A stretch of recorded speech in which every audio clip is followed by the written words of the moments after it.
I'm Oscar from Underdog, and let's make some 90s Eurodance.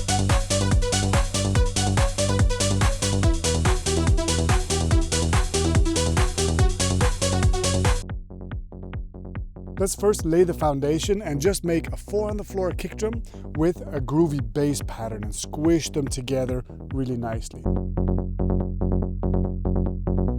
That bass pattern is going to be playing 16th notes, and it's just going to be playing the root note of our chord at any given moment. Make sure you got some sidechain compression on there so it ducks when the kick comes in. And this is the Serum preset that I used, but honestly, it's a very basic sound. It's just a sawtooth wave with a low pass filter. There's nothing magic about this. If you've watched my video on the Moroder bass line, this is very similar to that, except that one of the steps is muted. And because the kick kind of mutes the first note a little bit, it focuses mostly on that upbeat, that da-dum, da-dum, da-dum, da-dum.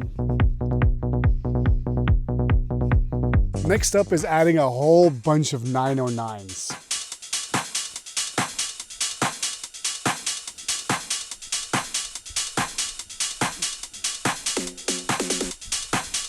Little snare roll at the end there.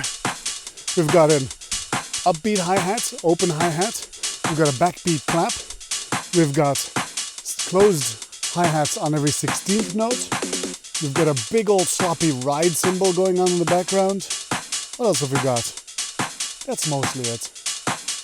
Again, it's not rocket science. There's a video that I did called Printing with Groove Boxes that I did a year or two ago, I think. And in that workflow, I explain how you take a drum machine and then you print out layers of that drum machine so that then afterwards you can combine and recombine those layers. In this case, my groove box of choice is the Drumazon by D16. I'm a big fan. I've said it in a few videos now. Thank you for making an uncomplicated piece of software that does the basics without a subscription. Mwah. Love it. Inside of Drumazon, you can either use the internal sequencer. I recommend that you do. It's really, really cool. But then you can also turn off that internal sequencer and instead trigger notes from the timeline. For example, if you want to do a groovy snare roll like this.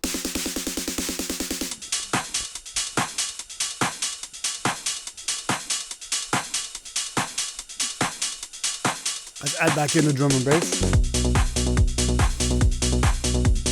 Oh my God, we're already there. We're already there. What else could you possibly need to make a Eurodance hit? Oh, well, I don't know, how about a big-ass synth lead? So what is this synthesizer line? Well, it's nothing more than an arpeggio over the chords that we've decided to play anyway. Now, you should know when you're creating a song like this, there is a secret step that precedes all this production work, right? And that secret step is the songwriting part, where you sit down at an instrument and you figure out what your chord progression is going to be. 90s, I missed you. If you're going to be writing in notes at random, it's going to feel random. The song is in D major, which is the same as B minor. So the chord progression that we've got is a 6, 4, 2, 3, major 3. You can always rely on that major 3 to add in a splash of color to your composition. This is what that chord progression looks like in the DAW, so simply the 6, the 4, the 2, and the major 3.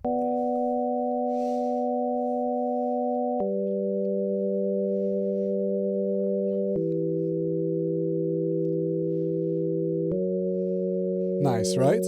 Good vibes. That's a cool chord progression. And then this is what the main hook looks like. It stays the same for the second bar. Then the third bar changes a lot.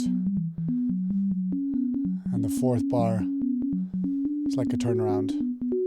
So just to be clear, you would not program an ARP like this in at random by just clicking around notes. I mean, unless you have a very good ear. If you're a really talented and experienced artist, you might, but most of us can't. What instead you would do is first you'd nail down the emotion of the chord progression and then make a lead over it. Oscar, people came here for Eurodance. Stop talking about music theory. I'm such a nerd. Okay.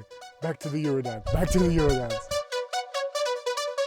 Key features of this lead, well, it's very short staccato notes. Tap, tap, tap, tap, tap, tap, tap, tap, tap, tap, tap. The notes aren't long, they're very short, and they have a very short envelope. And the core sound is essentially some version of detuned sawtooth waves, kind of like a super saw. And then there's a little bit of delay echoes around to make it a bit wide and epic, and that's it.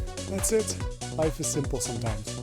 I also sent these notes to my Prophet synthesizer and then resampled a whole bunch of pads off of it just for more epic layers and certain amount of density in some parts. You could do this with software synths as well. But leave a comment below if you want me to show the workflow for hardware synths. And those of you who have followed my Foundations course may have noticed that so far this composition is tightly following the idea of drums, bass, pads and leads. A very straightforward electronic music composition, but one crucial element is missing, and that is a talented vocalist. Now the joke is that I don't have a talented vocalist in my studio at the moment, so I'm just gonna do it myself because YOLO. Let's go. Estoy llorando per ti. Estoy llorando per cosas de ayer. Y cada día me duele más. Estoy llorando per ti. Maybe in the future I can get a legit singer to come in on this. But anyway, don't let your dreams be dreams. Just have fun with this. 90s Eurodance in a nutshell. Go out there, have fun. You have my blessing. Don't forget to like the video, subscribe, and leave me a comment to show me some love. And until next time, stay producing, be good to each other, and take care. Bye-bye.